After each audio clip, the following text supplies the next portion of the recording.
1994년 5월 1일 이탈리아의 한 서킷에서 세계에서 가장 빠른 남자가 시속 300km로 콘크리트 벽을 들이받았습니다. 그리고 그날 저녁 지구 반대편 브라질에서는 나라 전체가 멈춰섰습니다. 은행도 학교도 문을 닫았고 사흘간의 국가 애도가 선포되었으며 상파울루의 거리에는 300만 명이 넘는 사람들이 쏟아져 나와 한 사람의 관을 따라 걸었습니다. 대통령도 아니고 축구 영웅도 아닌 그저 자동차를 몰던 한 남자를 위해서였습니다. 비가 쏟아져 모두가 속도를 줄이는 바로 그 지점에서 혼자 엑셀을 밟았던 남자, 3번이나 세계 챔피언에 올랐지만 바로 전날 다른 드라이버의 죽음을 지켜보며 누구보다 안전을 절박하게 걱정하던 그 주말에 정작 자신이 세상을 떠난 남자, 우리가 아일톤 세나라고 부르는 그 사람이 오늘 이야기의 주인공입니다. 지금부터 가장 빠른 자동차 위에서 가장 순수한 것을 찾아 헤맸던 남자, 아일톤 세나의 이야기를 본격적으로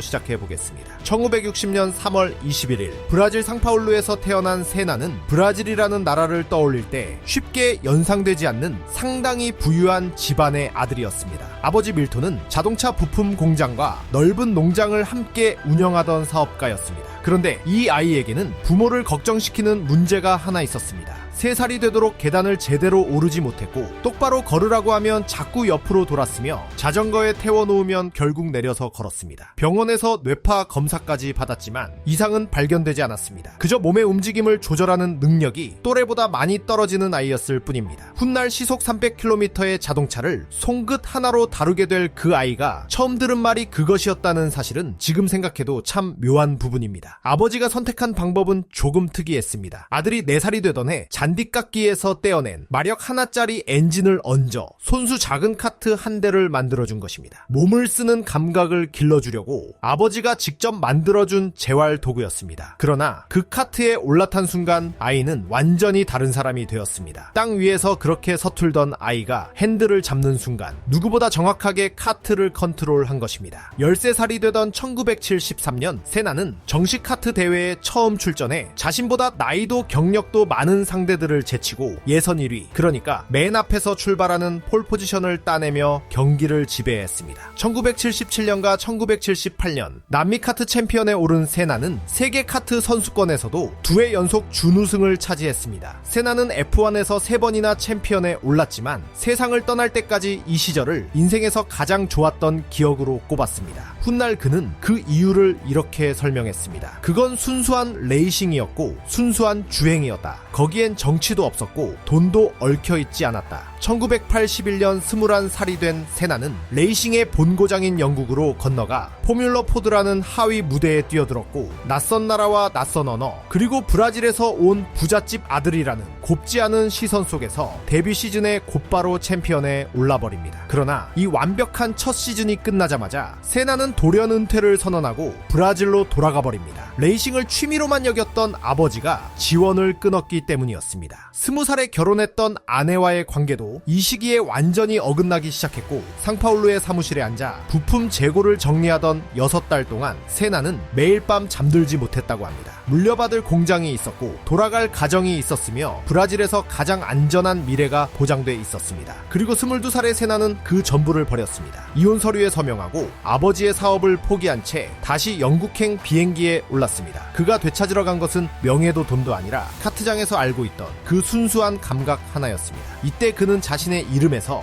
아버지의 성인 다 실파를 떼어내고 어머니의 성인 세나를 헬멧에 새기게 됩니다. 브라질에서 가장 흔한 성을 버리고 세상에 하나뿐인 이름을 갖기로 한 그 순간 우리가 아는 아일톤 세나가 태어났습니다. 돌아온 세나는 무서웠습니다. 영국의 하위 무대들을 연달아 휩쓸며 2해 만에 F1 바로 아래 단계까지 올라섰고 1984년 마침내 그리드 최하위권의 작은 팀 톨레만을 통해 F1 무대에 데뷔하게 됩니다. 그리고 데뷔 시즌 6번째 경기에서 전 세계가 이 신인의 이름을 외우게 됩니다. 1984년 6월 3일 모나코 그랑프리. 이날 모나코에는 경기를 취소해야 한다는 말이 나올 만큼 거센 비가 쏟아지고 있었고 베테랑들조차 벽을 들이받고 받고 사라졌습니다. 그 빗속에서 13번째로 출발한 톨레만의 신인 한 명만이 말도 안 되는 속도로 앞차들을 지워나갔고 선두를 달리던 당대 최고의 드라이버 알랭 프로스트를 거의 따라잡았습니다. 그러나 바로 그 순간 경기가 중단됩니다. 빗속에서 뒤를 돌아본 프로스트가 손을 들어 위험을 알렸고 경기는 그대로 종료되었으며 우승은 프로스트에게 돌아갔습니다. 세나에게 남은 것은 2위였습니다. 그러나 이날 이후 아일톤 세나라는 이름은 더 이상 신인의 이름이 아니었고 레인 마스터라는 별명이 바로 이 경기에서 시작되었습니다. 모두가 예상할 수 있듯이 비가 오면 레이싱 트랙은 완전히 달라집니다. 타이어가 노면을 붙잡지 못하니 엑셀을 조금만 세게 밟아도 차가 미끄러지고 한순간에 벽으로 날아가 버리게 되는 것이죠. 그래서 대부분의 드라이버는 비가 오면 속도를 줄이고 조심스럽게 답니다. 그런데 세나는 정반대였습니다. 남들이 무서워서 발을 떼는 바로 그 지점에서 그는 오히려 엑셀을 밟았습니다. 미끄러지기 직전에 아슬아슬한 경계 위를 매 순간 달리면서도 넘어가지 않았습니다. 훗날 그의 차에 남은 기록을 분석한 사람들은 세나의 운전이 다른 모든 드라이버와 완전히 다른 방식이었다는 사실에 놀랐습니다. 그리고 이 감각은 누가 가르친 것이 아니라 땅 위에서는 걷는 것조차 서툴던 아이가 미끄러지는 차 위에서만큼은 누구도 흉내낼 수 없었던 재능이었습니다. 이듬해 1985년 로터스로 팀을 옮긴 세나는 포르투갈 에스토릴에서 또 한 번 쏟아지는 빗속을 뚫고 2위와의 격차를 1분 이상으로 벌리며 F1 통산 첫 승을 신고했습니다. 같은 트랙에서 같은 비를 맞으며 달린 선수들이 도저히 이해할 수 없다는 표정으로 그의 차를 바라보던 장면은 지금도 회자되는 명장면입니다. 로터스에서 보낸 3시즌 동안 세나는 최강팀이 아닌 차를 몰면서도 폴 포지션만 16번을 따냈습니다. 우승은 차가 좋아야 하지만 예선의 단 한 바퀴만큼은 오직 드라이버의 실력으로 결정됩니다. 세나가 그 한 바퀴에서 만들어내는 기록은 이미 이 시절부터 설명이 불가능한 영역으로 취급받았습니다. 그리고 1988년 세나는 당대 최강팀 맥라렌으로 이적하면서 F1 역사상 가장 유명한 팀 동료 관계이자 가장 유명한 원수 관계를 시작하게 됩니다. 상대는 이미 2번의 챔피언에 올라있던 프랑스의 알랭 프로스트였습니다. 프로스트는 계산하는 드라이버였습니다. 타이어를 아끼고 연료를 아끼고 이길 수 없는 날에는 점수만 챙겼기 때문에 교수라는 별명으로 불렸습니다.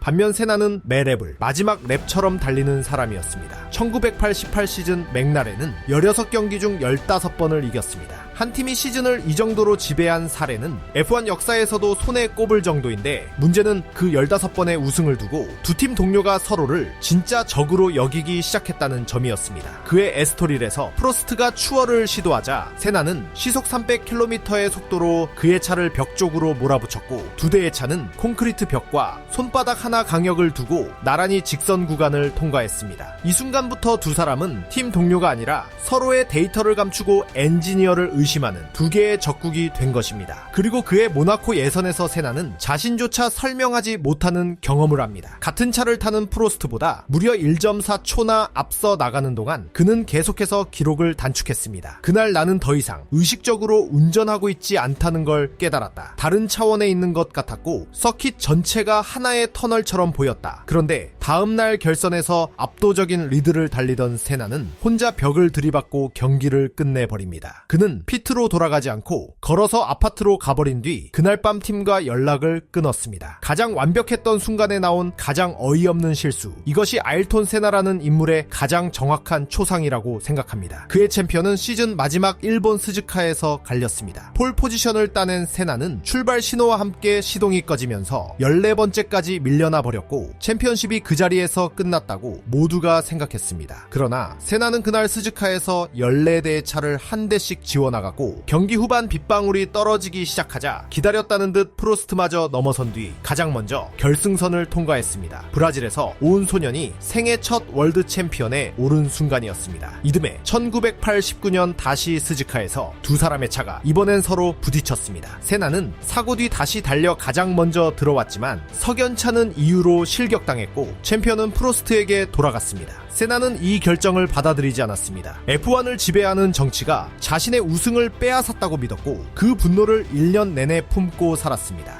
카트장에는 없던 그 정치가 이제 그의 삶 한복판에 들어와 있었습니다. 1990년도 스즈카에서 폴 포지션을 따내고도 불리한 쪽 출발 자리를 배정받은 세나는 출발과 동시에 첫 번째 코너에서 프로스트의 차를 향해 속도를 줄이지 않고 들어갔습니다. 두 대의 차가 함께 모래밭으로 사라졌고 세나는 두 번째 월드 챔피언에 올랐습니다. 그리고 1년 뒤 그는 그날의 행동이 의도적이었음을 밝히기도 했습니다. 1991년 3월 24일 세나에게 가장 특별한 우승이 찾아옵니다. 무대는 고국 브라질이었습니다. 이미 두 번의 챔피언에 올랐음에도 세나는 단 한 번도 브라질 팬들 앞에서 이겨본 적이 없었습니다. 그런데 이날 경기 후반 세나의 변속기가 망가지기 시작합니다. 기어가 하나씩 사라지더니 마지막 몇 바퀴에는 기어 하나만 겨우 남은 상태가 되었고 코너에서 속도를 줄일 수 없는 차로 세나는 마지막 랩들을 버텨낸 뒤 끝내 가장 먼저 결승선을 통과했습니다. 무전 너머로 터져나온 그의 비명은 지금도 F1 역사상 가장 유명한 무전으로 남아있습니다. 경기가 끝난 뒤 세나는 심한 근육 경련 때문에 혼자 힘으로 차에서 내리지 못했고 사람들이 그를 들어 올려 시상대까지 부축해야 했습니다. 트로피를 머리 위로 들지도 못한 채 그는 브라질 국기 앞에서 울었습니다. 그의 세나는 세 번째이자 마지막 챔피언에 올랐습니다. 1993년 세나에게 가장 초라한 차가 주어집니다. 엔진 공급사 혼다가 철수하면서 그는 매 경기 자기 차보다 빠른 차들을 상대해야 했고 팀을 믿지 못해 시즌 전체 계약 대신 경기 단위로 계약서에 서명하며 달렸습니다. 언제든 그만둘 수 있는 상태로 일요일마다 차에 올랐던 것입니다. 그런 차를 몰고도 그의 5번을 이겼는데 그중 영국 도닝턴에서의 한 경기는 지금도 F1 역사상 가장 위대한 주행으로 불립니다. 빗속에서 5번째로 출발한 그는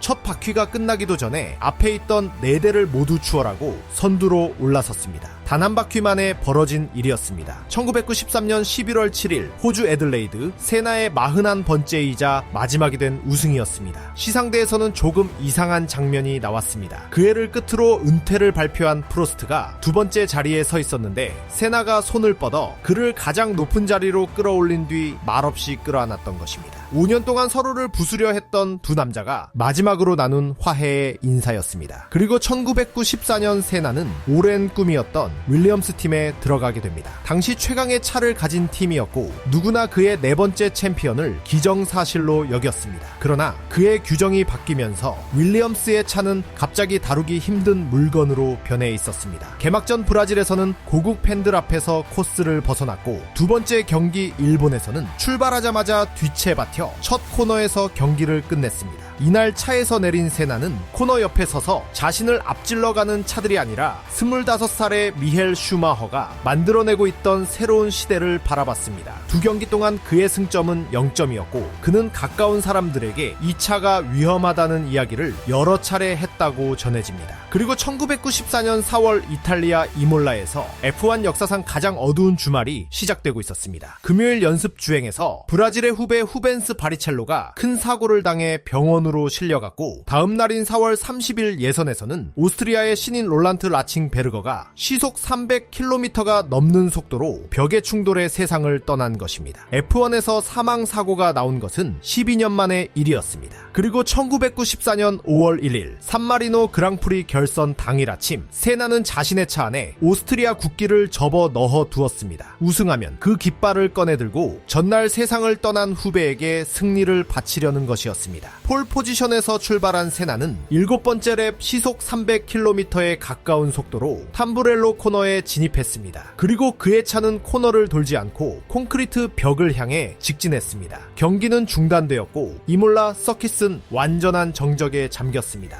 헬리콥터가 그를 병원으로 옮겼지만 같은 날 저녁 아일톤 세나의 사망이 공식 발표되었습니다. 34살이었습니다. 사고 차량 안에서는 한 번도 펼쳐지지 못한 오스트리아 국기가 발견되었습니다. 브라질 정부는 사흘간의 국가 애도 기간을 선포하고 그에게 국장의 예를 갖췄습니다. 그의 유해가 상파울루로 돌아오던 날 공항에서 시내까지 이어지는 도로 양옆에 300만 명이 넘는 사람들이 서 있었습니다. 소방차 위에 실린 관을 따라 사람들은 아무 말 없이 걸었고 거리 곳곳에서 고맙다 세나라고 적힌 종이가 흔들렸습니다. 브라질 역사상 가장 큰 장례 행렬이었습니다. 관을 직접 어깨에 맨 사람들 중에는 5년 동안 그와 싸웠던 알랭 프로스트가 있었습니다. 세나의 묘비에는 41번의 우승도 3번의 월드 챔피언도 적히지 않았습니다. 대신 성경 구절 한 줄만이 새겨졌습니다. 그 무엇도 나를 신의 사랑에서 떼어놓을 수 없다. 세나가 세상을 떠난 뒤 그의 여동생은 오빠가 조용히 이어오던 일 하나를 공개합니다. 세나는 브라질의 가난한 아이들을 위해 자신의 수입 상당 부분을 아무에게도 알리지 않고 기부해왔고 기록이 남지 않게 해달라는 것이 유일한 조건이었다고 합니다. 가족은 그 뜻을 이어 재단을 설립했고 이 재단은 지금까지 수백만 브라질 어린이들의 교육을 지원해 오고 있습니다. 세나의 죽음은 F1 자체도 바꿔놓았습니다. 이 사고를 계기로 F1은 안전 기준을 전면적으로 다시 만들었고 그 결과 이후 20년이 넘도록 경기 도중 목숨을 잃은 드라이버는 나오지 않았습니다. 161경기에서 41번의 우승 그리고 3번의 월드 챔피언이었습니다. 그가 예선에서 가장 빠른 한 바퀴를 돌아 맨 앞에서 출발한 폴 포지션은 65번. 이 기록은 그가 세상을 떠난 뒤에도 12년 동안 아무도 넘지 못했고 마침내 이 숫자를 깬 선수는 미헬 슈마허였습니다. 그런데 슈마허가 세나의 기록을 넘어선 장소는 공교롭게도 이몰라, 세나가 마지막 주행을 했던 바로 그 서킷이었습니다. 만약 그날 그 차가 코너를 돌았다면 세나는 4번째 챔피언에 올랐을 것이고 우리는 더 많은 기록을 이야기하고 있을 것입니다. 그러나 브라질 사람들이 30년이 지난 지금도 그의 이름을 부를 때 목이 메는 이유는 그 기록들 때문이 아닐 것입니다. 3살의 계단도 제대로 오르지 못하던 아이가 아버지가 만들어준 카트 위에서 처음으로 자유를 느꼈고 물려받게 될 공장 그리고 보장된 미래를 버리면서까지 그 감각 하나를 되찾으러 갔으며 세계 최고의 자리에 오른 뒤에도 인생에서 가장 순수했던 시절로 트로피 하나 없던 카트장을 꼽았던 사람 아일톤 세나가 우리에게 남긴 것은 기록이 아니라 무언가를 진심으로 사랑한다는 것이 어떤 모습인지에 대한 증거였다고 생각하면서 아일톤 세나의 이야기를 마무리하겠습니다. 감사합니다.